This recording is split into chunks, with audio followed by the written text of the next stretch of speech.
తెలుగువారి ఆత్మీయ వారధి టోరీ తెలుగువారి ఆత్మీయ వారధి. ఇవాటి అక్షరాలితన కార్యక్రమానికి శ్రోతలందరికీ హృదయపూర్వక స్వాగతం.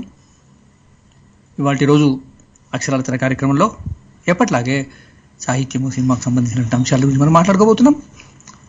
సాహిత్యము, సినిమా రెండు కలగలిసి లిటరేచర్ అండ్ సినిమా రెండింటి మధ్య ఉన్న అనుబంధాన్ని, రెండింటి మధ్య ఉండేటువంటి లింక్ని నేను చాలా ఇష్టపడతాను.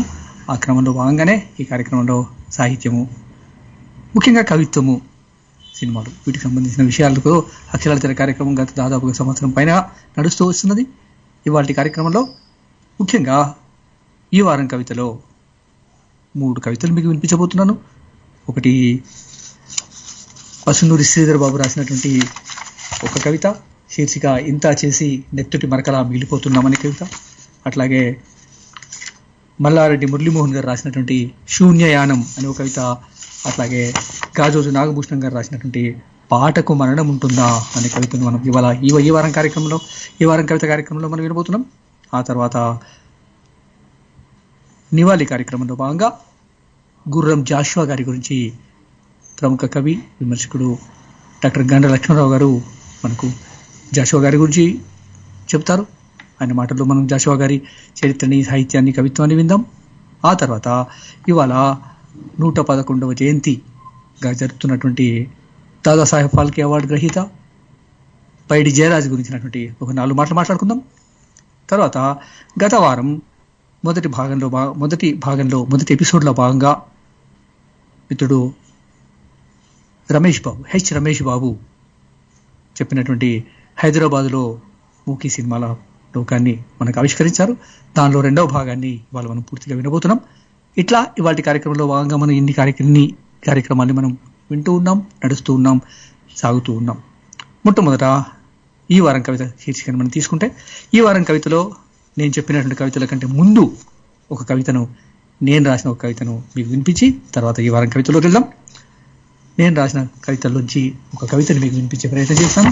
కవిత శీర్షిక కొత్త దారులు. ఆకాశపు వైశాల్యాన్ని చూసి రెక్కలు విచ్చుకుని ఎగిరే పక్షి భయపడి దిగులు చెందదు. మళ్ళీ చదువుతాను. ఆకాశపు వైశాల్యాన్ని చూసి రెక్కలు విచ్చుకుని ఎగిరే పక్షి భయపడి దిగులు చెందదు, అధిరోహించడమే. భూమి సాంద్రతను చూసి పగిలి మొలకెత్తడానికి విత్తు కలవరపడదు, కలత చెందదు. భూమి సాంద్రతను చూసి పగిలి మొలకెత్తడానికి విత్తు కలవరపడదు, కలత చెందదు, చీల్చుకుని చిగురించడమే. లోయలు పర్వతాలు చూసి మబ్బులోంచి రాలే చినుకు వికలం చెందదు, విఫలం కాదు. లోయలు పర్వతాలు చూసి మబ్బులోంచి రాలే చినుకు వికలం చెందదు, విఫలం కాదు. తడిపి తరించడమే. ఊవెత్తుతున్న అలల్ని చూసి సాగరాన్ని చేరే నది కంగారు పడదు, వెనుదిరగదు. ఊవెత్తుతున్న అలల్ని చూసి సాగరాన్ని చేరే నది కంగారు పడదు, వెనుదిరగదు. ప్రవహించి సంద్రమవడమే. అడుగు తీసి అడుగు వేయడానికి నీకే ఎన్ని దీర్ఘాలు, ఎన్ని చుట్టుకొలతలు. అడుగు తీసి అడుగు వేయడానికి నీకే ఎన్ని దీర్ఘాలు, ఎన్ని చుట్టుకొలతలు. ముందు వెనక లాభ నష్టాల గణాంకం. అడుగు తీసి అడుగు వేయటానికి నీకే ఎన్ని దీర్ఘాలు, ఎన్ని చుట్టుకొలతలు. ముందు వెనక లాభ నష్టాల గణాంకం. వీరుడనేవాడే పక్షవుతాడు, చినుకవుతాడు, చిగురిస్తాడు, ప్రవాహమై పరుగులు తీస్తాడు. వీరుడనేవాడే పక్షవుతాడు, చినుకవుతాడు, చిగురిస్తాడు, ప్రవాహమై పరుగులు తీస్తాడు, కొత్త దారులు వేస్తాడు. థ్యాంక్ యూ అండి. ఇక ఈ వారం కవితలో భాగంగా ఇవాళ నేను మీకు వినిపించబోయే మొట్టమొదటి కవిత సుఖిత కవి, జర్నలిస్ట్ పసునూరి శ్రీధర్ బాబు గారు రాసినటువంటి కవిత. ఆ కవిత శీర్షిక పేరు ఇంతా చేసి నెత్తుటి మరకలా మిగిలిపోతున్నాం. ఇంతా చేసి నెత్తుటి మరకలా ముగిసిపోతున్నాం. అందమైన ఆకుపచ్చని మైదానాలు ఇచ్చావు, అందులో ఉల్లాసంగా గంతులేసే పసితనాన్ని మేం పోగొట్టుకున్నాం. అందమైన ఆకుపచ్చని మైదానాలు ఇచ్చావు, అందులో ఉల్లాసంగా గంతులేసే పసితనాన్ని మేం పోగొట్టుకున్నాం. పూల తోటలతో కలకలలాడుతూ పరిమళాలు వీచే లోయలెన్నో ఇచ్చావు, పూల తోటలతో కలకలలాడుతూ పరిమళాలు వీచే లోయలెన్నో ఇచ్చావు. ఆ లోయలలో తూనికల్లా ఎగిరేందుకు రెక్కలున్నాయన్న సంగతే మర్చిపోయాం, రెక్కలున్నాయన్న సంగతే మర్చిపోయాం. ఆకాశాన్ని బంగారం చేసే ధగధగల ఉదయాన్నిచ్చావు, ఆకాశాన్ని బంగారం చేసే ధగధగల ఉదయాన్నిచ్చావు. మేము గనులను తొలుస్తూ దేహాన్ని 2 దీపాలుగా వెలిగించే కనులను కోల్పోయాం, దీపాలుగా వెలిగించే కనులను కోల్పోయాం. జలజల పారే సెలయేళ్ళని పరవశంతో జారిపడే జలపాతాలని ఇచ్చావు, జలజల పారే సెలయేళ్ళని పరవశంతో జారిపడే జలపాతాలని ఇచ్చావు. ఆ పరవశంలో ఒళ్ళంతా తుల్లిపడేలా తడిసిపోగల నగ్నత్వానికి దూరమయ్యాం. ఆ పరవశంలో ఒళ్ళంతా తుల్లిపడేలా తడిసిపోగల నగ్నత్వానికి దూరమయ్యాం. ఎడారి ఏకాంత వర్ణం మీద గాలిపడే సోయగాల గీతాన్నిచ్చావు, ఎడారి ఏకాంత వర్ణం మీద గాలిపాడే సోయగాల గీతాన్నిచ్చావు. మేం ఎండమావుల తగరపు తీగల మీద కర్ణభేరుల్ని పారేసుకున్నాం, మేం ఎండమావుల తగరపు తీగల మీద కర్ణభేరుల్ని పారేసుకున్నాం. రంగురంగుల పక్షుల్ని, పక్షుల మీద మబ్బుల్ని, మబ్బుల నుంచి వానల్ని ఇచ్చావు. రంగురంగుల పక్షుల్ని, పక్షుల మీద మబ్బుల్ని, మబ్బుల నుంచి వానల్ని ఇచ్చావు. మేం చుట్టూ గోడలు కట్టుకుని పైకప్పు కూడా వేసుకున్నాం, మేం చుట్టూ గోడలు కప్పుకుని పైన కప్పును కూడా వేసుకున్నాం. మిలమిల మెరిసే నక్షత్రాల అంతరిక్షాన్ని కౌగిలిగా ఇచ్చావు, మిలమిల మెరిసే నక్షత్రాల అంతరిక్షాన్ని కౌగిలిగా ఇచ్చావు. మేం ఆవలి తీరాలకు చేర్చే ప్రేమని మరచి ఒంటరిగా మిగిలాం, మేం ఆవలి తీరాలకు చేర్చే ప్రేమని మరచి ఒంటరిగా మిగిలాం. నిక్కమైన చీకట్లో కోసుల దూరం పరిచిన స్వప్నాలను ఇచ్చావు, నిక్కమైన చీకట్లో కోసుల దూరం పరిచిన స్వప్నాలను ఇచ్చావు. మేం నిదురకు దూరమై దారి తప్పాం, మేం నిదురకు దూరమై దారి తప్పాం. ఆకాశాల దేహాల వంటి, పూల తోటల వంటి, సెలయేళ్ల వంటి, ఎడారులు, పక్షులు, మబ్బులు, వానల వంటి, చెక్కిన దీపం వంటి, చిక్కని చీకని వంటి స్త్రీని ఇచ్చావు.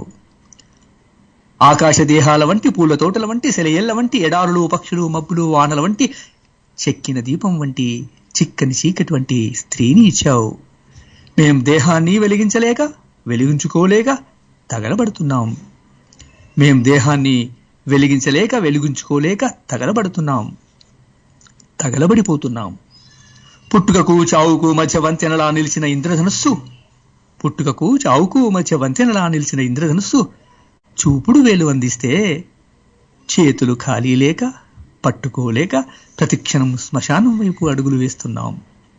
చూపుడు వేలు అందిస్తే చేతులు ఖాళీ లేక పట్టుకోలేక ప్రతిక్షణం శ్మశానం వైపు అడుగులు వేస్తున్నాం. ఇంత చేసి ఒక నెత్తుటి మరకలా ముగిసిపోతున్నాం, ఇంత చేసి ఒక నెత్తుటి మరకలా మిగిలిపోతున్నాం. చాలా చాలా మంచి కవిత అండి ప్రపాస్ను శ్రీధర్ బాబు గారు. థ్యాంక్ యూ వెరీ మచ్ అండి. చాలా మంచి కవితను మా శ్రోతలకు వినిపించే అవకాశాన్ని కల్పించారు. అట్లా మీ కవిత ఇంత చేసి ఒక నెత్తుటి మరకలా ముగిసిపోతున్నాం, నిజంగా అద్భుతంగా బాగా చెప్పారండి. థ్యాంక్ యూ అండి శ్రీధర్ బాబు గారు, థ్యాంక్ యూ వెరీ మచ్. ఇక ఇప్పుడు ఈ వారం కవితలో రెండవ కవిత గాజోజు నాగభూషణ్ గారు రాసినటువంటి పాటకు మరణం ఉంటుందా. ఇటీవలే మరణించిన సుప్రసిద్ధ గాయకుడు, సంగీతకారుడు, నటుడు ఎస్పి బాలసుబ్రహ్మణ్యం గారి స్మృతిలో గాజోజు నాగభూషణ్ గారు తెలంగాణ రచయితల వేదిక అధ్యక్షులు. ఆయన మంచి గాయకుడు, మంచి పాటగాడు. గాజోజు నాగభూషణ్ గారు రాసినటువంటి పాటకు మరణం ఉంటుందా, ఆ గేయాన్ని, ఆ పాటని లేదా ఆ కవితని గాజోజు నాగభూషణ్ గారి స్వీయ గొంతుతో, poets in his own voice, ఆ కవితను మనం విందాం. నాగభూషణ్ గారు మీ కవితను వినిపించాలని కోరుతానండి. పాటకు మరణం ఉంటుందా ప్లీజ్. కవితా శీర్షిక పాటకు మరణముంటుందా. కోటి కోయిలలు కొలువుదీరిన గలం, జట్టు కట్టిన తేనెటీగలన్నీ ఒక్కచోటే మధువును కుమ్మరించిన స్వరం. నీ ఉచ్ఛ్వాసలో ఉద్భవించే సరిగమలు, నిశ్వాసలో నిబిడీకృతమైన సంగతులు, రాగాల సరాగాలో హృదయ స్పందనలు. పాట కోసం నువ్వు పుట్టావో, పాటే నీకోసం పుడుతుందో. పాట కోసం నువ్వు పుట్టావో, పాటే నీకోసం పుడుతుందో. పల్లవించిన ప్రతి పాట పచ్చిపాలంత కమ్మదనం. భాషా భేదాలు లేని పాట, భారతావని మూల మూలల్లో నాదమై మ్రోగిన పాట. 24 క్రాఫ్టుల్లో ఎన్నింటిలోనో పరుచుకున్న జ్ఞాన పరిమళాలు. ఎన్ని లేలేత గలాలను చేరదీసి స్వర గురువుగా గమకాల రహస్యాలు విప్పి చెప్పావు. ఎన్నెన్ని వేదికలను రాగాల పూదోటను చేసి రసరమ్య గీతాల మధురిమను పంచావో. శిలలకు చలనాన్ని నేర్పినవాడా, అలలకు సంగీతాన్ని అద్దినవాడా. శిలలకు చలనాన్ని నేర్పినవాడా, అలలకు సంగీతాన్ని అద్దినవాడా. నీ గానం గాయపడిన హృదయాలకు గంధలేపనం. నీ పాట కోట్లాది అభిమానుల పారవశ్యం. వచ్చిన పని అయిపోయిందని, పుట్టిన జన్మ ధన్యమైందని మౌనిలా మౌనంగా నీ దారిన నువ్వు వెళ్ళిపోయావు. 40,000కు పైగా నువ్వు వెలిగించిన స్వరదీపాలు 4 దిక్కుల రాగ వెలుగులు పంచుతూనే ఉంటాయి. మూగబోయిన నీ గొంతు ప్రజల నాల్కలపై పాటై ప్రతిధ్వనిస్తుంది. నువ్వు లేవు, పుడమి ఉన్నంత వరకు నీ పాట ప్రజల్ని పులకరింపజేస్తూనే ఉంటుంది.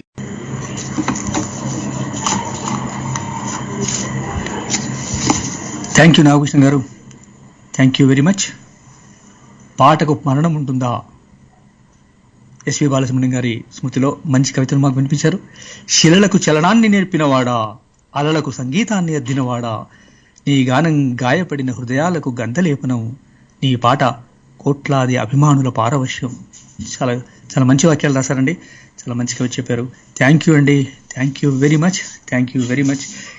ఇట్లా ఈ కవితా ప్రపంచంలోకి మనం వెళ్తూ ఒక చిన్న విరామం తీసుకుందామండి. గాజు నాగభూషణ్ గారికి థ్యాంక్స్ చెప్పుకుంటూ ఇప్పుడు ఒక చిన్న విరామం తీసుకుని మళ్ళీ మనం ఇంకో కవితా ప్రపంచం. Happy morning, let's everybody say happy morning, Shabariba. Happy morning, let's everybody say happy morning, Shabariba. పాట ఓకే గానీ మ్యాటర్ ఏంటో చెప్పమ్మా. ఇలా పాటలు, ఆటలు, జోక్స్, ఇంకెన్నో కబుర్లు ఇవన్నీ కావాలనుకుంటున్నారా? అయితే తెలుసుగా, ప్రతి సోమవారం నుంచి శుక్రవారం వరకు ఉదయం 7:30 నుంచి 10:30 వరకు నేను మీ అభిలాష్ని హ్యాపీ మార్నింగ్స్ అంటూ మీ ముందుకు వచ్చేస్తాను. స్టే ట్యూన్ టు తెలుగువారి ఆత్మీయ వారధి టోరీ. నాతో ఎంజాయ్మెంట్ మామూలుగా ఉండదు ఒక్కొక్కరికి.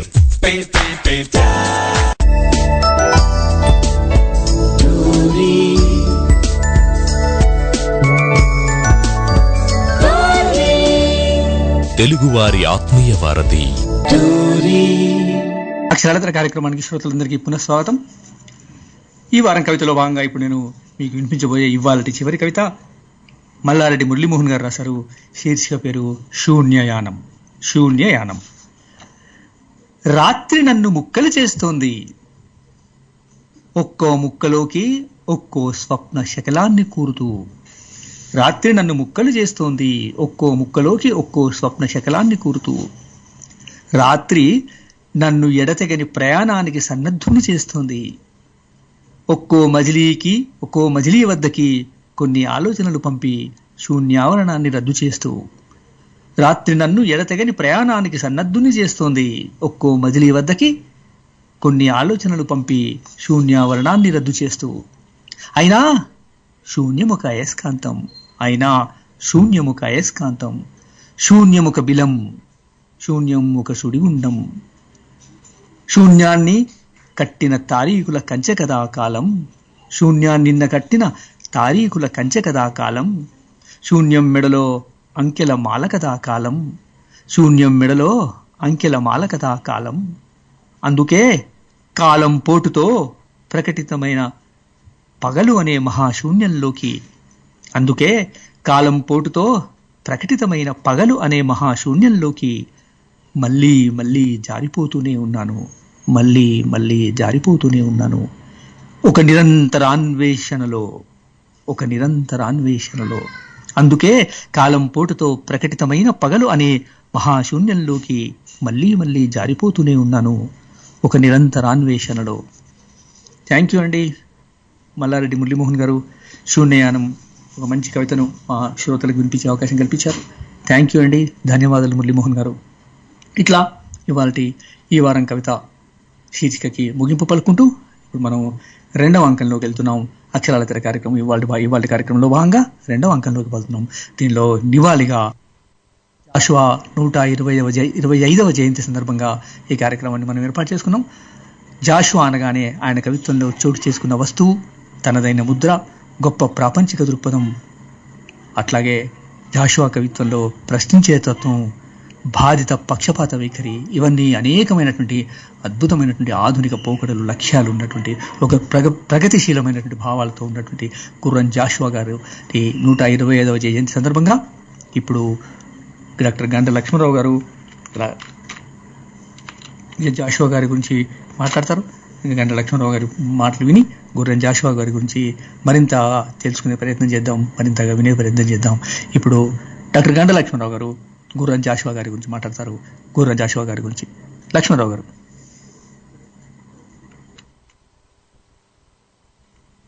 కోయిల పాట వృధయయ్యెనో కదా, చిక్కు చీకటి వనసీమలందు ఎన్ని వెన్నెలవాగులింకిపోయెనో కదా, కటిక కొండల మీద మిటకరించి ఎన్ని కస్తూరి జింకలిడేరెనో కదా, మురికి తిన్నెల మీద పరిమళించి ఎన్ని ముత్తెపురాలు భిన్నమయ్యెను కదా, పడరాని వెదురు జంపములరాలి ఎంత గంధవహనము, ఎంత తంగెటి జున్ను, ఎంత రత్నకాంతి, ఎంత శాంతి, ప్రకృతి గర్భమందు భగ్నమైపోయెనో, పుట్టరాని చోట పుట్టుకతన.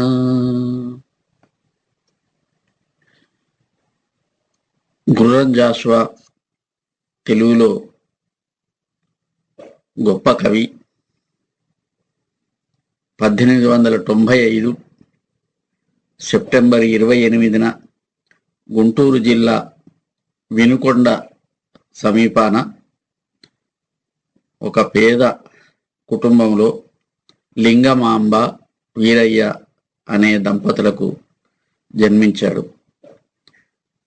ఆ రోజుల్లో లింగమాంబ వీరయ్యలు వర్ణాంతర వివాహం చేసుకున్నవారు.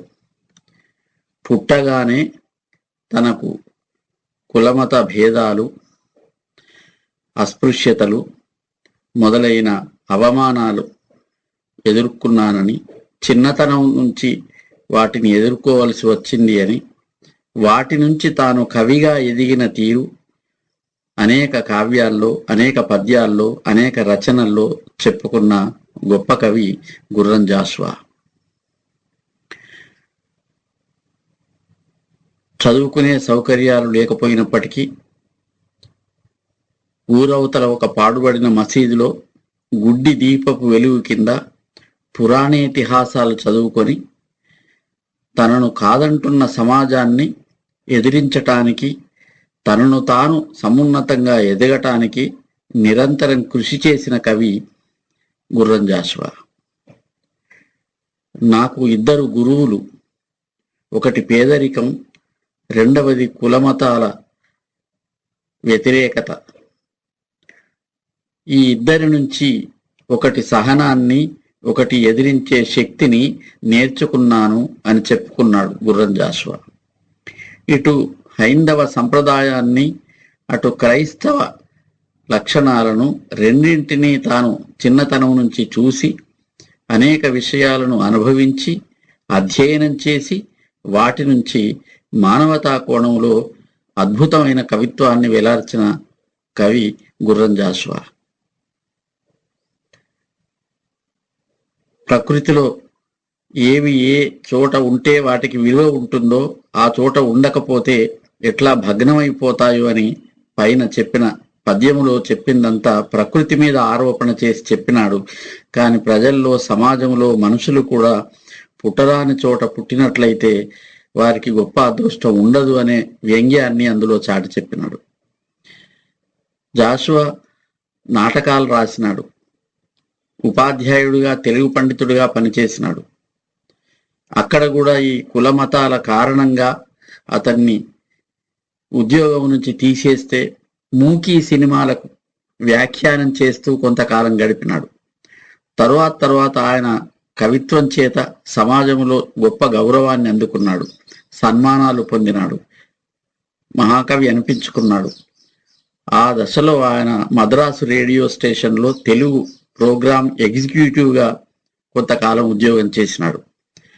జీవితం అంతా ఒకవైపు ఆర్థిక భారం, మరొక వైపు అవమాన భారం రెండింటిని సహించిన ఒక అద్భుతమైన అపారమైన కావ్యాలను సృష్టించినాడు.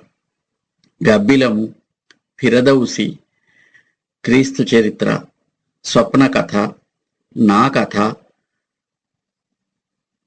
కొత్త లోకం, ఇట్లా మొదలైన 30కి పైగా కావ్యాలు రాసినారు.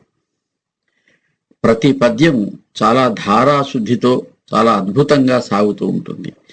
ఆయన పద్యాలను చూసి ఆ రోజుల్లో అందరూ ప్రశంసించినారు. ఇప్పటికీ ఆయన పద్య ధార ఒక ప్రత్యేకమైన విలక్షణమైన శైలి గలది.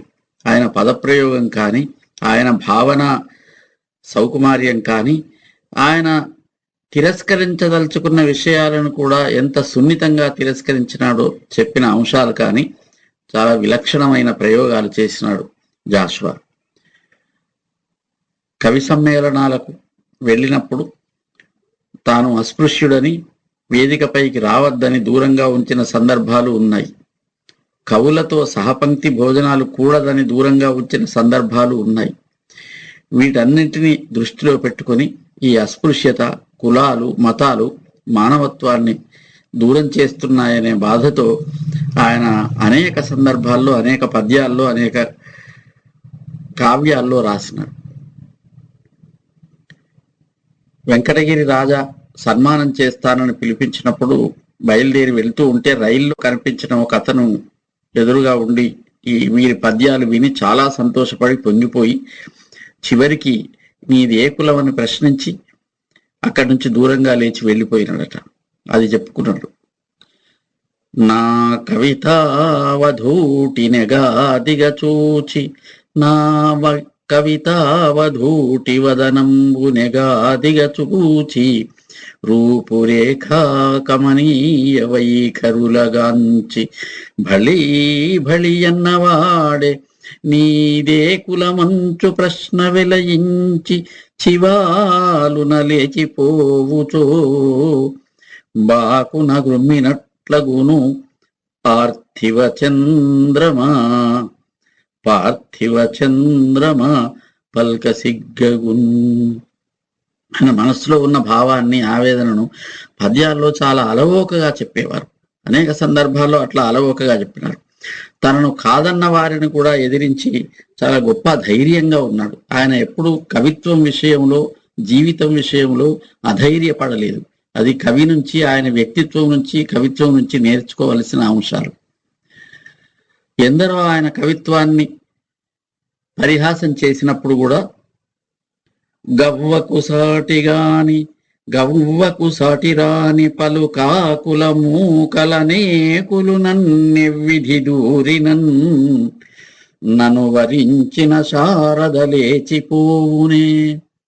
గవ్వకు సాటిరాని పలు కాకుల మూకలనేకులు నన్నెవ్విధి దూరినన్ నను వరించిన శారద లేచిపోవునే. ఇవ్వసుధాస్థలిన్ పొడమరే రసలుబ్ధులు ఘటమూనెదన్ రవ్వలు రాల్చెదన్ గరగరల్ పచరించెదనాంధ్రవాణికిన్.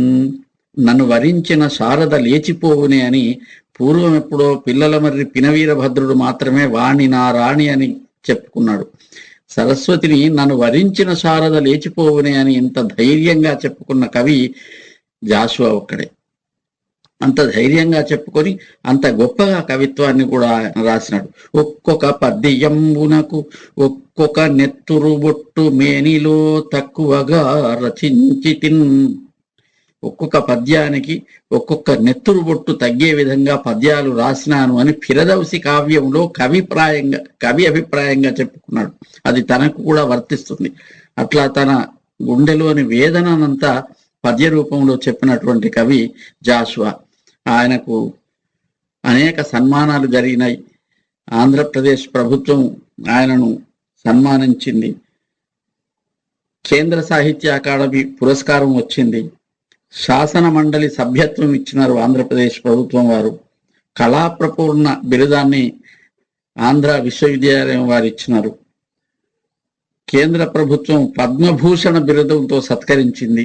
అన్నింటికి మించి ఆ గుంటూరు పట్టణంలో అంత అంటరాని వాడని భావించినటువంటి ఆ రోజుల్లో గుంటూరు నగరంలో గజారోహణం చేసి సన్మానం చేయించి ఆనాటి ప్రముఖ కవి మహా శతావధానులుగా ప్రసిద్ధి చెందినటువంటి తిరుపతి వెంకట కవుల్లో ఒకరైన చెళ్లపిల్ల వెంకట శాస్త్రి గారిచే కాలికి గండెపెండేరం వేయించినారు. అది చాలా అపూర్వమైనటువంటి సన్మానం. కవిత్వానికి కులాలు, మతాలు, ప్రాంతాలు, ఎల్లలు లేవు. కవిత్వం అజరామరమైనది, కవిత్వం స్థిరమైనది, కవిత్వం ఎప్పుడు పురోగమనమైనది అని అనేక విధాల చాటి చెప్పిన కవి గుర్రం జాషువా. రాజు మరణించె ఒక తార రాలిపోయే, కవియు మరణించె ఒక తార గగనమెక్కే. రాజు మరణించె ఒక తార రాలిపోయే, కవియు మరణించె ఒక తార గగనమెక్కే. రాజు జీవించు రాతి విగ్రహములందు, రాజు జీవించు రాతి విగ్రహములందు, సుకవి జీవించు ప్రజల నాలుకలయందు. సుకవి జీవించు ప్రజల నాలుకలయందు అని గుర్రం జాషువా చెప్పిన మాట ఇప్పటికీ వర్తిస్తున్నది. ఆయన పద్యాలు ఇప్పటికీ ప్రజల నాలుకల మీద, సాహిత్యాభిమానుల నాలుకల మీద, పద్యాభిమానుల నాలుకల మీద నర్తిస్తూనే ఉన్నాయి. సుకవిగా గుర్రం జాషువా ఇప్పటికీ అమరుడయ్యే ఉన్నాడు. సుదీర్ఘమైన జీవితాన్ని గడిపి అనేక కావ్యాలు రాసినటువంటి గుర్రం జాషువా గారు జూలై 24, 1971లో ఈ లోకాన్ని వదిలి వెళ్ళినారు. గుర్రం జాషువా కాలంలోని అసహనం, అసమానత, తిరస్కరణం ఒక్క అంశం గుర్తించాలి.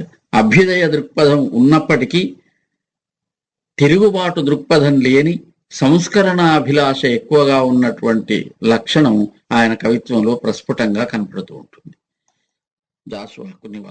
గుర్రం జాషువా గారి గురించి డాక్టర్ గండ లక్ష్మణరావు గారు సుదీర్ఘమైనటువంటి చాలా సున్నితమైన అంశాలని, లోతైన అంశాన్ని మనకు పంచుకున్నారు. గుర్రం జాషువా గారి 125వ జయంతి సందర్భంగా ఈ కార్యక్రమంలో పాల్గొని తమ సమయాన్ని వెచ్చించి జాషువా గారి గురించి 4 మాటలు చెప్పినటువంటి గండ లక్ష్మణరావు గారికి నా తరఫున, అక్షరాల తెర తరఫున ధన్యవాదాలు తెలియజేసుకుంటున్నాను. ఇప్పుడు ఒక చిన్న విరామం తీసుకుందాం. ఆటిజం ఒకటే రుగ్మత కాదు, ఇదో చట్టం. దీనిలో ఎన్నో ఛాయలు, మరెన్నో స్థాయిలు, మరెన్నో భేదాలు.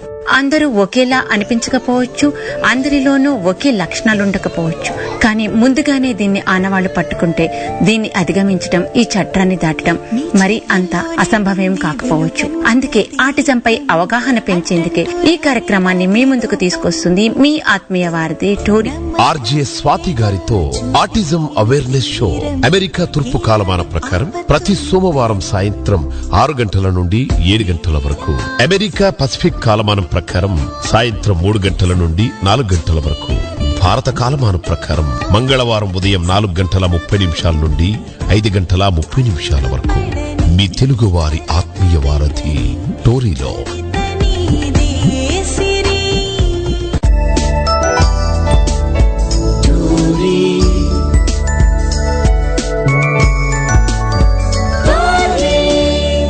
తెలుగువారి ఆత్మీయ వారధి.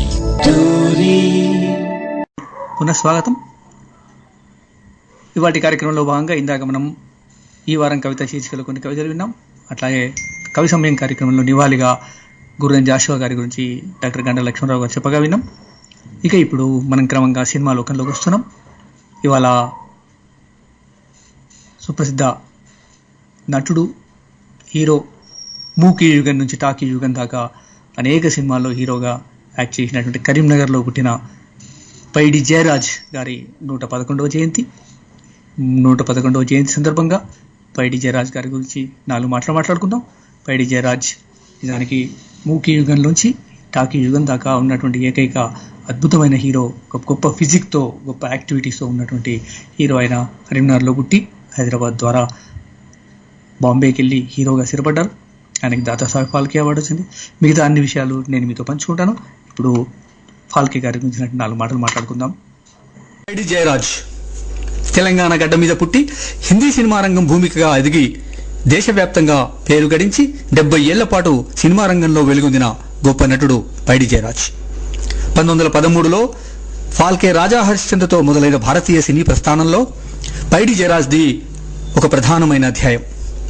6 అడుగుల స్ఫురద్రూపంతో, గంభీరమైన గొంతు, గ్రీక్ యోధుల రూపురేఖలతో బాంబే చలనచిత్ర సీమలో అడుగుపెట్టాడు పైడి జయరాజ్. తర్వాత తన ప్రతిభతో హీరో నుంచి క్యారెక్టర్ ఆర్టిస్ట్ దాకా 7 దశాబ్దాలకు పైగా హిందీ సినిమా రంగంలో నిలదొక్కున్నాడు. భారతీయ సినిమా రంగంలో మూకీ యుగం కాలంలోనే సినిమాలో చేరిన ఆయన భారతీయ సినిమా రంగానికి చెందిన అనేక మార్పులకు, అభివృద్ధికి సాక్షిభూతంగా నిలిచాడు. అత్యంత ప్రతిష్టాకరమైన దాదాసాహెబ్ ఫాల్కే అవార్డును 1980లోనే అందుకుని టవరింగ్ పర్సనాలిటీగా నిలిచిన జయరాజ్ నటుడిగానే కాదు, దర్శకుడిగా, నిర్మాతగా కూడా సినిమా రంగంలో కృషి చేశారు. జయరాజ్ 11 మూకీ సినిమాల్లో, 156 టాకీ సినిమాల్లో హీరోగాను, ఇంకా అనేక సినిమాల్లో క్యారెక్టర్ ఆర్టిస్ట్గాను నటించారు. 1945లో ప్రతిమ, 1951లో సాగర్, 1959లో రాజ్ఘర్ సినిమాలకు దర్శకత్వ బాధ్యతలు కూడా ఆయన నిర్వహించాడు. నిర్మాతగా పీజే ఫిల్మ్స్ యూనిట్ బ్యానర్ మీద నర్గీస్ కథానాయికగా సాగర్ సినిమాను నిర్మించాడు. హిందీ, ఉర్దూ, గుజరాతీ, మరాఠీ భాషల్లో నటించిన జయరాజ్ ఉత్తర భారతదేశంలో ప్రసిద్ధి పొందిన నటుడు. కేవలం సినిమానే కాకుండా ఆయన 1990లో కూన్ బరీ మాంగ్ అనే టీవీ సీరియల్లో కూడా యాక్ట్ చేశాడు. తెలుగులో సుప్రసిద్ధ నటుడు చిత్తూరు నాగయ్యతో కలిసి ఒక తెలుగు సినిమాను నిర్మించడానికి ప్రణాళికలు వేసుకున్న పైడి జయరాజ్ నాగయ్య మరణంతో ఆ ప్రాజెక్టును చేయలేకపోయినని తానే చెప్పుకున్నాడు. పృథ్వీరాజ్ కపూర్, విఠల్ లాంటి అనేక మంది సుప్రసిద్ధ నటులు భారతీయ మూకీ సినిమా రంగాన్ని ఏలుతున్న కాలంలో సినిమాల్లో చేరి నిలదొక్కుకోవడం అంత సులభమైన విషయం కాదు. కానీ ఏదైనా సాధించాలని, తనదైన స్థానాన్ని పొందాలని ఉన్న తపనా దీక్షలతో జయరాజ్ బాంబేలో నిలదొక్కుకోగలిగాడు. తనను తాను నిరూపించుకోగలిగాడు, నిలిచి గెలవగలిగాడు. ఒక తరానికి హ్యూమ్యాన్ గా పేరు తెచ్చుకున్నాడు. సెప్టెంబర్ 28, 1909లో కరీంనగర్లో జన్మించిన జయరాజ్ మిడిల్ మెట్రిక్ తర్వాత నిజాం కాలేజీలో బీఎస్సీలో చేరాడు. ఆ తర్వాత బనారస్ పంపాలని, లండన్ పంపి పై చదువులు చదివించాలని తండ్రి భావించారు. కానీ జయరాజ్ బాంబే వెళ్తానన్నాడు. బాంబే వెళ్ళి ఏం చేస్తామన్నాడు తండ్రి. ఏదైనా తమ గౌరవానికి, కుటుంబ ప్రతిష్టకి భంగం కలిగిన పని చేస్తానని 1928లో రైలెక్కేశాడు ఆయన. లబ్ధప్రతిష్టమైన కుటుంబంలో పుట్టిన జయరాజ్ సుప్రసిద్ధ కవి భారత కోకిల సరోజిని నాయుడు భర్త గోవిందరాజుల నాయుడుకి మేనలుడు. జయరాజ్ కు 2 అన్నలు, ఒకరు సౌందరరాజ్ నాయుడు, రెండో వారు దీన్ దయాల్ నాయుడు. కుటుంబంలో అందరి ఇష్టానికి భిన్నంగా బాంబే వెళ్లిన జయరాజ్ కు అప్పటికి బాంబేలో ఎవరూ తెలీదు, స్పష్టంగా ఏం చేయాలో తెలీదు. బాంబేలో మెడిసిన్ చదువుతున్న మిత్రుడు నాగేశ్వరరావు వద్దకెళ్లాడు. అక్కడ హాస్టల్లో ఉంటున్న అతను మిత్రుని రాకకు సంభ్రమాశ్చర్యాలకు లోనై, జయరాజ్ ఇంట్లోంచి పారిపోయి వచ్చావా అని అడిగాడు. లేదు, అమ్మా నాన్నల ఆశీర్వాదంతోనే వచ్చాను అన్న జయరాజ్తో మరేం చేద్దామని వచ్చావు ఇక్కడికి అని మిత్రుడు అడిగాడు. ఏదైనా చేయాలి, నేనంటూ నిరూపించుకోవాలి అన్నది జయరాజ్ సమాధానం. అంతేకాదు ఇక్కడ సముద్రం ఉంది, ఏదైనా చేసేయాలి అన్నాడు జయరాజ్. 4 రోజులు ఇక్కడ హాయిగా ఉండొచ్చునని తన వద్దే ఉంచుకున్నాడు నాగేశ్వరరావు. జయరాజ్ను చూసిన వాళ్ళంతా సినిమాల్లో ప్రయత్నించమని చెప్పారు. తన అభిష్టం కూడా అదే కావడంతో ప్రయత్నాలు మొదలుపెట్టాడు జయరాజ్. అప్పుడు మామా వరేకర్ అనే ఒక దర్శకుడు జగ్మతి జవానీ సినిమాలో ముసుగు వేసుకునే పాత్రనిచ్చాడు. ఆ సినిమాలో హీరోగా నటిస్తున్న మాధవ్ ఖేల్కు గుర్రపు స్వారీ రాకపోవడంతో జయరాజ్కి అవకాశం వచ్చింది. తర్వాత రసీలి రాణిలో జయరాజ్కు హీరోగా అవకాశం లభించింది. అందులో మాధురి కథానాయిక. ఆ సినిమా ఆర్థికంగా విజయం కావడంతో జయరాజ్ మూకీ హీరోలు ఢిల్లీ మోరియా, జాన్ మర్చెంట్, పృథ్వీరాజ్ కపూర్ల సరసన హీరోగా స్థానం సంపాదించుకున్నాడు. తర్వాత ట్రయాంగిల్ ఆఫ్ లవ్, మాతృభూమి, ఫైట్ అండ్ టు డెత్ లాంటి సినిమాల్లో హీరోగా నటించాడు జయరాజ్. అలా మొదలైన జయరాజ్ ప్రస్థానం అప్రతిహతంగా సాగింది. ఎక్కువగా జయరాజ్కు స్టంట్మెన్ పాత్రలు లభించాయి. ఆ రోజుల్లో సొంతంగా ఫైట్ చేయలేని వాడు హీరోకి పనికొచ్చేవాడు కాదు. అందుకే అప్పటి హీరోలకి ఫిట్నెస్ ఎంతో అవసరమై ఉండేది. జయరాజ్కు చిన్నప్పటి నుంచి అలవాటైన వ్యాయామం, 6 అడుగుల ఎత్తు ఆయనకు గొప్ప అర్హతగా నిలిచాయి. అంతేకాదు సైలెంట్ సినిమాల కాలంలో జయరాజ్ అనేక ప్రమాదకర ఫైట్లు తానే సొంతంగా చేసేవాడు. 50 ఫీట్ల ఎత్తులో ఉన్న 2 బంగళాల నడుమ తాడు కట్టి దాని మీద నడవడం, షిప్లోంచి సముద్రంలో దూకడం, గుర్రం స్వారీ చేయడం, గుర్రం నుంచి కారులోకి దూకడం లాంటి అనేక ఫిట్లు జయరాజ్ సొంతంగా చేసి మెప్పించాడు. పైనుంచి కిందికి దూకడం సులభే కానీ కింది నుంచి పైకి వెళ్లడం సాధ్యమయ్యేది కాదు. అక్కడ కెమెరా సహకారం తీసుకునేవారు. నిజానికి జయరాజ్ 17 ఏళ్ల వయసులో ప్రపంచ బాడీ బిల్డింగ్ పోటీలో 7వ స్థానంలో నిలిచాడు. అంతేకాదు ఒలింపిక్ రెజ్లింగ్లో రెజ్లీగా కూడా నిలిచాడు. జయరాజ్ సినిమాల్లోకి వచ్చిన కాలంలో అతి కొద్ది ఫిల్మ్ కంపెనీలే ఉండేవి. అందులో వీళ్ళదొకటి. తక్కువ మంది యూనిట్తో పనిచేయాల్సి వచ్చేది. అందుకే జయరాజ్ ఎలాంటి భేషజం లేకుండా హీరోగా ఉండి కెమెరాలు, స్టాండ్లు మోసేవాడు. అంతేకాదు ఎడిటింగ్, సహదర్శకత్వం, టైటిల్స్ రాయడంతో పాటు స్క్రీన్ ప్లే రాయడం కూడా జయరాజ్ నేర్చుకున్నాడు. అప్పుడు నిర్మాతలు పెద్ద సెట్లు వేయడం లాంటి వాటికి పెట్టుబడి పెట్టే వీలు లేకపోవడంతో చాలా సినిమాల్ని అసలు లొకేషన్స్లోనే తీసేవారు. జయరాజ్ ప్రతిష్టాత్మకంగా నటించిన రాణా ప్రతాప్ యుద్ధ సన్నివేశాలు హల్దీఘాట్లోను, అమర్ సింగ్ రాథోడ్ను ఆగ్రా కోటలోను, దుర్గాదాస్ సినిమాను జోధ్పూర్లోను తీశారు. అలా సుదీర్ఘ ప్రయాణాలు చేసి అమితంగా కష్టపడి జయరాజ్ హీరోగా బాంబేలో నిలదొక్కున్నాడు. తన 20వ ఏట 1930లో తొలిసారిగా జగ్మతి జవానీ అని మూకీ చిత్రంలో హీరోగా నటించిన ఆయన అదే సంవత్సరంలో ట్రయాంగిల్ ఆఫ్ లవ్ అనే చిత్రంలో కథానాయికగా కూడా యాక్ట్ చేశాడు. మూకీల కాలంలో జయరాజ్ మొత్తం 11 సినిమాల్లో హీరోగా నటించి మెప్పించాడు. 1931లో టాకీలు మొదలైన కాలంలో నటీనటులు తమ పాటల్ని తామే పాడుకునే పద్ధతి ఉండేది. కానీ జయరాజ్ స్వయంగా పాట పాడుకోలేకపోవడంతో చాలామంది మూకీ కాలపు నటులతో పాటు తొలుత తను కొంత ఇబ్బందిని ఎదుర్కొన్నాడు. పాటలు పాడలేకున్నా జయరాజ్కి అవకాశాలు దెబ్బతినలేదు. దానికి ఆయన స్ఫురద్రూపం, డైలాగ్ పలకడంలోని ప్రౌఢత్వం ఉపయోగపడ్డాయి. క్రమంగా నిలబడ్డాడు. తర్వాత వచ్చిన ప్లేబ్యాక్ సింగింగ్ ఆయన లాంటి వారికి ఎంతో సపోర్ట్గా నిలిచింది. 1931లో ప్రారంభమైన టాకీ యుగంలో ఆయన షికారి ఉర్దూ చిత్రంతో టాకీ రంగంలోకి ప్రవేశించారు. కళకు జీవితానికి విడదీయరాని సంబంధం ఉన్నట్టుగా జయరాజ్ జీవితంలో కూడా ఒక దుఃఖపూరితమైన సంఘటన జరిగింది. తన తొలి చిత్రం షికారి షూటింగ్ హైదరాబాద్లో జరిగింది. అందులో జయరాజ్ది బౌద్ధ సన్యాసి పాత్ర. షూటింగ్ జరుగుతున్న రోజుల్లో జయరాజ్ తల్లి చనిపోయింది. తీవ్రమైన దుఃఖంతో తల్లి అంతిమయాత్రలో పాల్గొన్నాడు జయరాజ్. ఇంటికి తిరిగి వచ్చిన తర్వాత మాట్లాడించడానికి వచ్చిన దర్శకుడు, జీవితం చాలా చిత్రమైంది జయరాజ్, అన్నిటికీ ఒకే రకంగా తీసుకోవాలి, రేపు ఉదయం సినిమా షూటింగ్ ఉందని చెప్పి the show must go on Jayaraj అని ఊరడించాడు.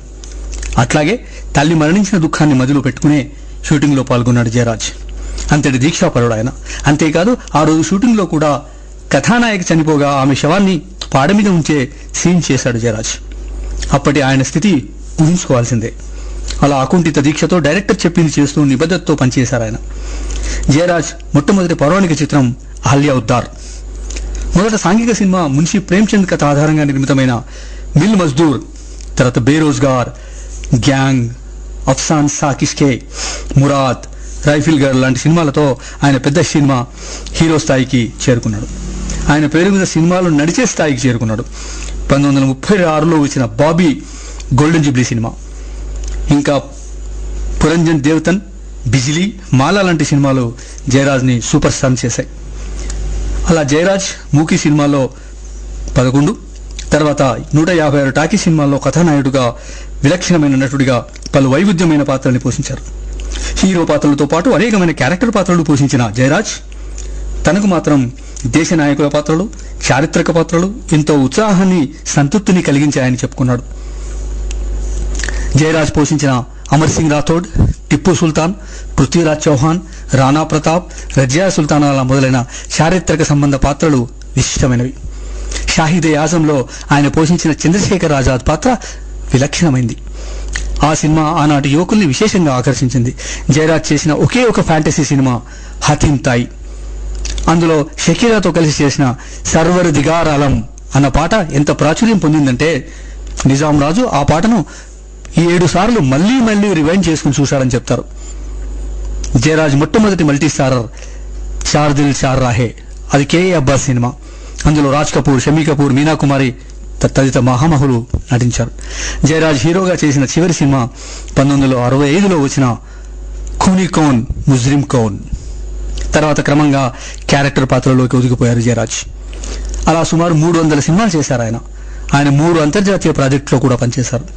రష్యన్ సినిమా పరదేశీ, ఎంజిఎం వారి మాయా, 29 సెంచరీస్ వారి 9 అవర్స్ టు రామాలో కూడా ఆయన నటించారు. ఇంకా గుజరాతీ, మరాఠీ సినిమాల్లో కూడా ప్రధానమైనటువంటి పాత్రల్ని పోషించాడు జయరాజ్. టీవీలో నటించిన జయరాజ్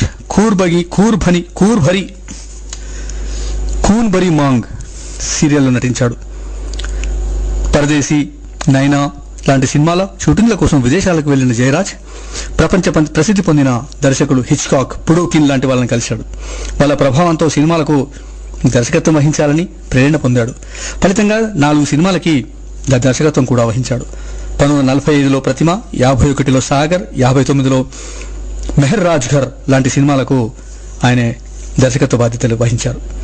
జయరాజ్కున్న కళాత్మక దృష్టి సాగర్ సినిమాలో కనిపిస్తుంది. తాను చిన్నప్పుడెప్పుడో చదువుకున్న టెన్నిసన్ కవిత ప్రేరణతో సాగర్ రూపొందించబడింది. సముద్రం నేపథ్యంగా గల ఈ సినిమాలో నర్గిస్ కథానాయిక.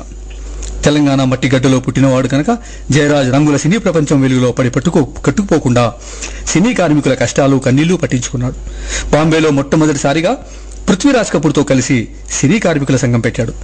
తర్వాతి కాలంలో కాశ్మీర్ నుంచి కన్యాకుమారి దాకా స్టేజ్ షోలు చేసి అట్లా వచ్చిన డబ్బును పేదల కోసం వెచ్చించిన ఘనత జయరాజ్ది. ఇంకా అనేక ఏళ్ల పాటు ఫిల్మ్ఫేర్ అవార్డులు కార్యక్రమాన్ని కూడా జయరాజ్ నిర్వహించేవాడు. భారతీయ సినీ రంగంలో దక్షిణాది నుంచి వెళ్లి తెలంగాణ జెండా ఎగురవేసిన జయరాజ్ని తెలుగు సినిమా ఎప్పుడూ పట్టించుకోలేదు. వ్యాపారంలోనూ వ్యవహారంలోనూ అందవేసిన తెలుగు సినిమా రంగం ఆర్థికపరమైన విజయాల్ని మాత్రమే పరిగణలోకి తీసుకునే ఈ రంగం కళాత్మకతను, అర్థవంతమైన ధోరణి ఎప్పుడో మర్చిపోయింది. అంతేకాదు ఒక ప్రాంతం నుంచి ఎదిగి వచ్చిన వారిని నిర్లక్ష్యం చేయడం, విస్మరించడం తెలుగు సినిమాకి పరిపాటి. అలా ఇప్పటికే తెలుగు సినిమా రంగం స్మరించుకొని తెలంగాణ సినీ తేజం పైడి జయరాజ్ 7 దశాబ్దాల పాటు సినీ రంగంలో ఉండి 3 తరాల నటీ నటులతోనూ మూకీ టాకీ సినిమాలతో పాటు టీవీలో కూడా నటించి దేశవ్యాప్తంగా పేరు ప్రఖ్యాతులు గడించిన తెలంగాణ బిడ్డను తెలుగు సినిమా రంగం ఏనాడు కనీసం స్మరించని కూడా లేదు. దానికి వాళ్ళు జయరాజ్ తెలుగులో నటించలేదు కదా, బాంబే వెళ్ళిపోయాడు కదా అని సన్నాయి నొక్కులు నొక్కుతారు. వాస్తవానికి ప్రముఖ తెలుగు నటుడు, నిర్మాత, దర్శకుడు ఎల్వి ప్రసాద్ కూడా తన సినీ ప్రస్థానాన్ని బాంబేలోనే ప్రారంభించాడు. మరి పైడి జయరాజ్ బాంబే వెళ్ళడానికి గల నేపథ్యాన్ని తెలుగు సినిమా రంగం ఎప్పుడూ అర్థం చేసుకునే ప్రయత్నం కూడా చేయలేదు. తాను పుట్టిన కరీంనగర్, పెరిగిన హైదరాబాద్ నిజాం రాజ్యం కావడం ఫలితంగా హిందీ, ఉర్దూలో జయరాజ్కు మంచి ప్రావీణ్యం, ప్రతిభ ఉండడం ఆయన బాంబే వెళ్ళడానికి ప్రధాన కారణం. అప్పటికి నైజాం ప్రాంతంలో బాంబే సినిమాల ప్రభావం అమితంగా ఉండడం కూడా మరొక ప్రధానంగా కనిపిస్తాయి. అట్లా భారతీయ సినీ రంగంలో కరీంనగర్కు తెలంగాణకు విశిష్టమైన స్థానాన్ని, గుర్తింపును తెచ్చిన పైడి జయరాజ్ భార్య సావిత్రి పంజాబీ యువతి. వారి పెళ్లిని పృథ్వీరాజ్ కపూర్ తండ్రి జరిపించాడు. కపూర్ కుటుంబానికి, జయరాజ్ కుటుంబానికి సన్నిహిత సంబంధాలుండేవి. ఆయనకు ఒక కుమారుడు, 3 కూతుళ్లు. చివరి రోజుల్లో పెద్ద కొడుకు వల్ల కొన్ని కష్టాలను ఎదుర్కొన్న జయరాజ్ 2000 సంవత్సరం ఆగస్టు 11న పరమపదించారు. తెలంగాణ రాష్ట్రం తన నేల తల్లి బిడ్డ అయిన పైడి జయరాజ్ను స్మరించుకుంటున్నది. భారత ప్రభుత్వం కూడా ఆయన పేర జాతీయ స్థాయిలో అవార్డును నెలకొల్పేందుకు పూనుకున్నట్టుగా తెలిసి తెలంగాణ వాదులు, తెలంగాణలో సినిమా అభివృద్ధిని కాంక్షిస్తున్న వాళ్ళు తమ ఆనందాన్ని వ్యక్తం చేస్తున్నారు. పైడి జయరాజ్ తెలంగాణ నుంచి ఎదిగి భారతీయ సినిమా రంగంలో తనదైన ముద్రని, తెలంగాణ ముద్రని చాటినటువంటి సుప్రసిద్ధ నటుడు, దర్శకుడు, నిర్మాత. నైజాం రాష్ట్రం, ఇప్పటి తెలంగాణ రాష్ట్రంలో సినిమా అభిమానులందరికీ ఒక ఉత్సాహం, ఉద్వేగం. ఎందుకంటే ఈ గడ్డ మీద పుట్టి బాంబేకి వెళ్ళి జాతీయ స్థాయి సినిమా రంగంలో అద్భుతమైనటువంటి పరిణామాన్ని, అద్భుతమైన విజయాల్ని సాధించినటువంటి పైడి జయరాజ్ అనగానే నిజానికి పైడి జయరాజ్లో ఉన్నటువంటి ప్రధానమైన మన కారణాలు మరొకసారి మీకు చెప్పదలుచుకున్నాను. ఒకటి, తను మూకీ సినిమాలో ఎంతగా రాణించాడో టాకీ సినిమాల్లో అట్లాగే రాణించాడు. ఊకీకి టాకీకి మధ్య ఒక వారధిగా ఉన్న కొంతమంది నటుల్లో జయరాజ్ ఒకరు. అట్లాగే ఫాల్కే అవార్డు లాంటి అవార్డులు స్వీకరించి తన యాంకర్గా చేశారు. మూకీ, టాకీతో పాటు టీవీలో కూడా పనిచేశారు. అంత అద్భుతమైనటువంటి క్యారెక్టర్ యాక్టర్గా, హీరోగా అనేక పాత్రలు పోషించినటువంటి జయరాజ్ గురించి ఇవాళ తెలంగాణ ప్రభుత్వం కూడా పట్టించుకోవాల్సిన అవసరం ఉంది.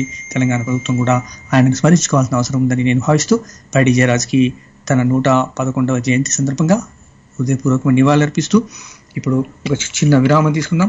ఆ తర్వాత రమేష్ బాబు గారి ద్వారా హైదరాబాద్లో డాక్యుమెంటరీ మూకీ సినిమాల యుగాన్ని గురించినటువంటి ప్రస్తావన తీసుకుందాం. ఇప్పుడు ఒక చిన్న విరామం తీసుకుందామండి.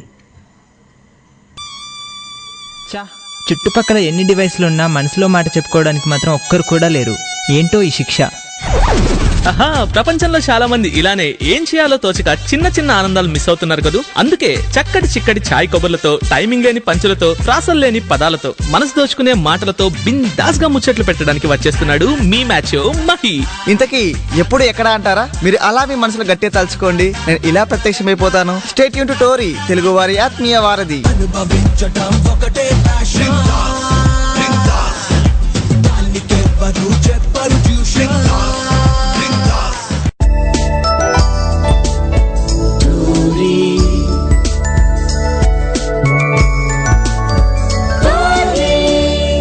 తెలుగువారి ఆత్మీయ వారధి.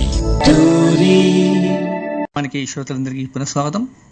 ఇవాళ అక్షరాత్ర కార్యక్రమంలో చివరి అంకంగా ఇవాళ హైదరాబాదులో మూకీ యుగం, ఆ మూకీ సినిమాలకు సంబంధించిన హైదరాబాద్లో జరిగినటువంటి చరిత్రని, ఆ చారిత్రక వాస్తవాల్ని, ఆ చరిత్రలో జరిగిన అనేక అంశాలని తెలంగాణ సినిమా చరిత్రకారుడు, చరిత్ర పరిశోధకుడు హెచ్ రమేష్ బాబు గారు మనకు తన మాటల ద్వారా ఆనాటి విశేషాల్ని, విశిష్టతని మనకు పంచుకుంటారు. దీనికి సంబంధించిన మొదటి భాగాన్ని గత వారం విన్నాం. ఈసారి రెండవ భాగాన్ని వినబోతున్నాం.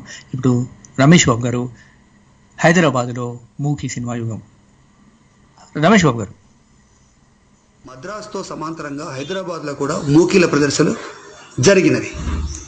అట్లానే మనకు ఇప్పుడు హైదరాబాద్లో ఈ అంశంతో మనం చెప్పుకుంటే హైదరాబాద్లో మూకీల సినిమా చరిత్ర 1895, 1896 నుండి మొదలవుతుందని, అది 1932 వరకు కొనసాగింది.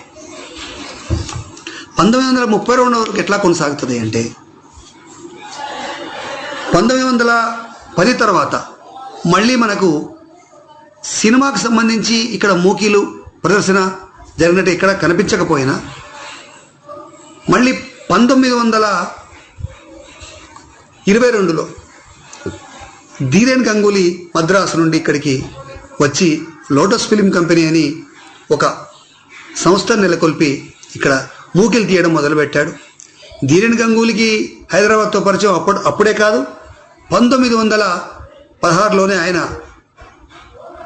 ఆయనను నిజాం, తను నెలకొల్పినటువంటి నిజాం కాలేజీ ప్రిన్సిపాల్గా ఆయన పిలిచి అక్కడ నియమిస్తాడు. చిత్రకారుడు, నటుడు, దర్శకుడు, గొప్ప రచయిత అయినటువంటి ధీరేన్ గంగూలీ ఆర్ట్స్ కాలేజ్, నిజాం కాలేజీలో పనిచేసిన తర్వాత అప్పటికే ఆయన అభివేర్ భక్తి అంటే భావాల వ్యక్తీకరణ తెలుగులో అన్న ఒక శీర్షికతో ఒక ఫోటోల ఆల్బమ్ను చేసి ఉన్నాడు. ఆ ఫోటో ఆల్బమ్ని కలకత్తాలో ప్రదర్శన రంగానికి పితామహుడుగా చెప్పుకొని కలకత్తా సినిమాకు పితామహుడుగా చెప్పుకునేటువంటి జేఎఫ్ మదన్ ధీరేన్ గంగూలీ చేసినటువంటి ఆ ఫోటో ఆల్బమ్ పుస్తకాన్ని చూసి తను వెంటనే కలకత్తాకు వచ్చేయండి, ఇక్కడ మనం సినిమాలు తీద్దామని చెప్పాడు. కారణం ఏంటంటే ధీరేన్ గంగూలీ రవీంద్రనాథ్ ఠాగూర్కి దగ్గరి బంధువు. ఆయన కోడలికి ఈయన మరిది అవుతాడు. ఆయన మాత్రమే అంటే ధీరేన్ గంగూలీ మాత్రమే ఠాగూర్ గారి ఒక నాటకాన్ని సినిమా తీయడానికి అనుమతులు తీసుకురాగలడన్న ఆలోచనతో అతన్ని తిరిగి కలకత్తాకు పిలిపిస్తాడు. కలకత్తాకు పిలిపించిన తర్వాత ఎంతో కాలము ఆయన వద్ద పనిచేయలేకపోతాడు ధీరేన్ గంగూలీ. కారణం ఏమిటంటే ఆయన మోనోపల్లీకి సంబంధించినటువంటి కొన్ని అభిప్రాయాలు నచ్చలేదు ధీరేన్కి. జేఎఫ్ మదన్ ధోరణి నచ్చక తను స్వయంగా సినిమాలు తీయాలనుకున్నాడు. అప్పటికే అక్కడ ఆయన యశోనందన్, తర్వాత బిలాత్ ఫెరాత్ 1921లో తీశాడు. బిలాత్ ఫెరాత్, యశోనందన్ వంటి సినిమాలు ఆయన అక్కడ తీశాడు. తీసిన తర్వాత సరిగ్గా ఈ కాలంలోనే ధీరేన్ గంగూలీకి సినిమాలు మొత్తం భారతదేశం అంతా కూడా ఒక పెద్ద సంచలనం సృష్టిస్తున్నాయి, ప్రజల ఆదరణను పొందుతూ ఉన్నవి. దీన్ని గమనించినటువంటి నిజాం రాజు మళ్ళీ ధీరేన్ గంగూలీని హైదరాబాద్కు పిలిపిస్తాడు. ఇక్కడికి వచ్చి మీరు సినిమాలు తీయండి అని పిలిపించి, మీకు కావలసినటువంటి ఇక్కడ వసతుల్ని నేను వనరుల్ని ఇస్తాను, సినిమాలు తీయమంటే ఇతను వచ్చి గన్ ఫౌండరీ దగ్గర ఒక సినిమా హాల్ను కట్టి స్టూడియోను కట్టుకొని లోటస్ ఫిలిం కంపెనీ పేర ఒక సంస్థను స్థాపిస్తాడు. కేవలము నిజాం ధీరేన్కి తన భవనాలు హైదరాబాద్ నగరంలో వివిధ ప్రాంతాల్లో సినిమా చిత్రీకరణలకు మాత్రం ఎలాంటి ఇబ్బందులు లేకుండా సౌకర్యాలు కల్పించాడు తప్ప సినిమా నిర్మాణానికి సంబంధించి ఎలాంటి ఆర్థిక సాయం ధీరేన్కు నిజాం చేయలేదు. తన సోదరుని సహాయంతో ధీరేన్ పెట్టుబడి పెట్టి సినిమాలు తీయడం మొదలుపెట్టాడు. హైదరాబాద్కు వచ్చిన తర్వాత ధీరేన్ గంగూలీ తీసినటువంటి మొదటి సినిమా చింతామణి 1922లో తీశాడు. ఆ తర్వాత Indrajit, the lady teacher, marriage tonic, సాధుకి సైతాన్, హరగౌరి, స్టెప్ మదర్, దీనికి మరో పేరు బిజయ్, వసంత లేకపోతే బిమాత, తర్వాత యయాతి. ఇవన్నీ కూడా 1922-23 సంవత్సరాల్లో ఒక 8 మూకీలు తీశాడు ఈయన. ఈ మూకీలన్నింటిలో కూడా ఆయనకు మంచి లాభమే వచ్చింది. కానీ హఠాత్తుగా అద్దె శరీరాన్ని బొంబాయిలో తీసిన రజియా బేగం అన్న సినిమా ఈయన థియేటర్లో ప్రదర్శించాడు. ఈ రజియా బేగం సినిమాలో ఒక హిందువును మహమ్మదీయ రాణి ప్రేమిస్తుంది. ఈ కథ, ఈ సినిమా హైదరాబాదులో ఒక మతం వర్గం వారికి ఆక్షేపణీయమైంది. అది వెంటనే నిజాం ప్రభువుకు తెలిసి సినిమాను నిషేధిస్తూ, ఇలాంటి సినిమాలు ప్రదర్శిస్తావా నువ్వు అని తక్షణమే 24 గంటల్లో హైదరాబాద్ను విడిచి వెళ్ళవలసిందిగా ధీరేన్ను ఆదేశిస్తాడు. ఒక దశలో ఆయనే తన మంది మార్బలంతో ధీరేన్ కంపెనీ దాకా వచ్చినట్టుగా చరిత్రకారులు చెప్తా ఉన్నారు. బహుశా అప్పటికీ మంచి సినిమా నిర్మాణంలో ఊపు మీద ఉన్న ధీరేన్కి ఇది పెద్ద దెబ్బ. దురదృష్టవశాత్తు ఆయన తక్షణమే తన టెక్నీషియన్లను, తన మంది మార్బలం, తన సరంజామాను మొత్తం ప్యాక్ చేసుకొని తిరిగి కలకత్తా వెళ్ళిపోయాడు. వెళ్తూ ఆయన చాలా ఇక్కడ అరుదైనటువంటి ఒక చరిత్రను ఒక వారసత్వాన్ని సినిమాలకు తొలి రోజుల యొక్క ఓ గొప్ప తన నిర్మాణాత్మక కృషిని మనకు వదిలిపెట్టిపోయాడు. హైదరాబాద్ అంశాన్ని ఆయన 1927లో ఇండియన్ సినిమాటోగ్రఫీ కమిటీ ముందు మాట్లాడుతూ హైదరాబాద్లో సినిమాలు తీయడమైనా ఒక పరిశ్రమ పెట్టడమైనా స్థానికేతరులకు చాలా కష్టమని చెప్తాడు ఆయన. మొత్తం మీద ధీరేన్ గంగూలీ ఇక్కడ నిర్వహించిన పాత్ర మూకీల కాలంలో చాలా గొప్పది. ఆ తర్వాత 1924లో ధీరేన్ తిరిగి వెళితే 1929లో మహావీర్ ఫోటో ప్లేస్ అనే సంస్థ మూకీ సినిమాలు తీయడం మొదలైంది. మొదట వాళ్ళు తీసిన సినిమా ఫాదర్స్ లవ్ అనే సినిమా తీశారు. విచిత్రం ఏమిటంటే ఈ సినిమా ఇప్పటికి కూడా ఒక కాపీ బొంబాయి ఫిల్మ్ ఆర్కైవ్స్లో భద్రపరచబడి ఉంది. బహుశా దక్షిణ భారతదేశంలో భౌతికంగా ఫిజికల్గా ఉన్న రెండు మూకీ సినిమాల రీళ్ళు ఇప్పుడు భద్రపరచబడి ఉన్నాయి. మొదటిది హైదరాబాద్లో నిర్మాణమైన ఫాదర్స్ లవ్, రెండోది కేరళలో నిర్మాణమైన 1931లో నిర్మాణమైనటువంటి 32లో నిర్మాణమైనటువంటి మార్తాండవర్మ. ఈ రెండు మాత్రమే ఇప్పుడు ఉన్నాయి. మొత్తం భారతదేశంలో అన్ని ప్రిజర్వ్ చేసినటువంటి 130 మూకీలు మాత్రమే. దాదాపు 3000 మూకీలు నిర్మాణం అయితే 130 మాత్రమే ఇప్పటికి ప్రిజర్వ్ చేయబడి ఉన్నాయి. అందులో హైదరాబాద్లో ఉన్న నిర్మాణమైనటువంటి ఫాదర్స్లో ఉండడం మనం గర్వించదగ్గ విషయం. ఆ తర్వాత మహావీర్ ఫిలిమ్స్ వాళ్ళు a prince of the people, our eyes, an ideal woman, black eagle, kidnapped bride, నిర్ధర్ నిరు, సరోజ్ కుమారి వంటి సినిమాల్ని మొత్తం కూడా మరో 8 సినిమాలు తీశారు వాళ్ళు. అవి 1929 నుండి 31 వరకు. ఇంతలో 1931లో నేషనల్ ఫిలిం కంపెనీ అనేది హైదరాబాద్లో మళ్ళీ మొదలైంది. అది 1931 నుండి 32 వరకు ఒక 2 ఏళ్లలో 4 మూకీలు తీశారు. Hero of the wild, thief of Iraq, Desh Bandhu, మేరీమా లేదా మై మదర్, ఇవి 4 సినిమాలు. ఇట్లా హైదరాబాదులో 1922 నుండి 1932 వరకు 10 ఏళ్ల కాలంలో మొత్తం 20 మూకీలు నిర్మాణమైనవి. ఈ మూకీల చరిత్రలో మనకు కొన్ని ఆసక్తికరమైన అంశాలు ఉన్నాయి. మూకీల నిర్మాణం ఇక్కడ చెప్పుకున్నాం, ధీరేని గురించి చెప్పుకున్నాం. కానీ మూకీల కాలంలో ప్రభావితమైన తెలంగాణ వాళ్ళ గురించి కొంత చెప్పుకోవాలి. మొట్టమొదటిసారిగా భారతదేశంలో బాంబేలో మూకీలు జరుగుతున్నప్పుడు ఇప్పటిదాకా మనం ప్రచారంలో ఉన్నది 1930లో లేదా 31లో ఎల్వి ప్రసాద్ వెళ్ళి అక్కడ కొన్ని మూకీలో నటించాడు. తర్వాత మొదటి టాకీలు 3 తెలుగు, హిందీ, తమిళ సినిమాల్లో ఆయన నటించాడని చెప్తా ఉన్నారు. ఇవి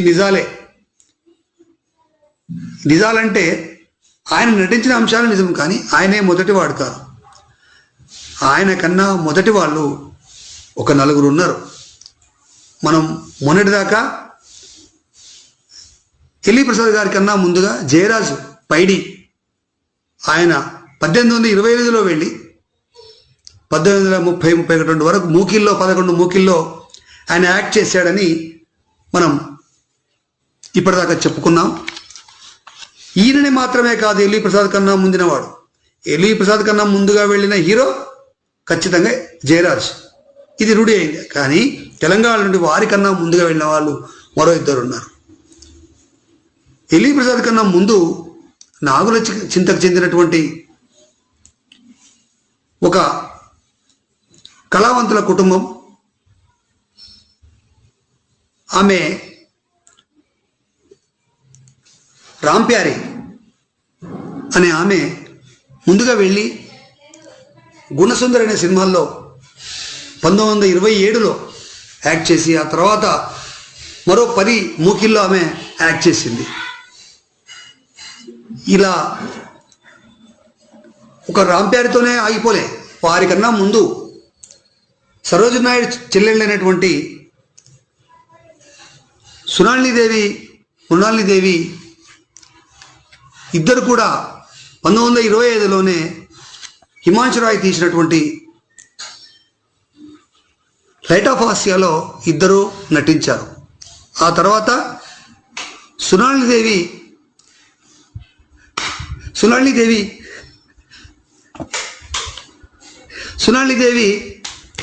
మనకు కంటిన్యూగా మూకీల్లో టాకీల్లో నటించినప్పటికీ మృణాల్ని బొంబాయిలోనే ఉండిపోయి ఫెమినిజం సంబంధించిన పుస్తకాలు అచ్చువేసింది. ఈ విధంగా హైదరాబాద్ ఒక గొప్ప చారిత్రక సాంస్కృతిక రంగంలో తన యొక్క గొప్పతనాన్ని భారతీయ సినిమాల్లో మూకీల కాలంలోనే ఒక ప్రతిఫలింపజేసింది. భారతదేశంలో మూకీల చరిత్ర ఎంత ఉందో ఈ అంశాలన్నీ కూడా మనం ఒకసారి క్రోడీకరించుకుంటే హైదరాబాద్లో కూడా మూకీల చరిత్ర అంత గొప్పగా ఉంది, అంత గొప్ప అంశాలతో ఇక్కడ ఉన్నది కనుక ఇప్పుడు మనం ఇది రికార్డ్ చేసుకోవడం చాలా అవసరము. ఈ ప్రయత్నంలో ముందుకు నడుస్తూనే ఉన్నాం, మనం నడుస్తూనే ఉంటాము. Thank you. ధన్యవాదాలు రమేష్ బాబు గారు.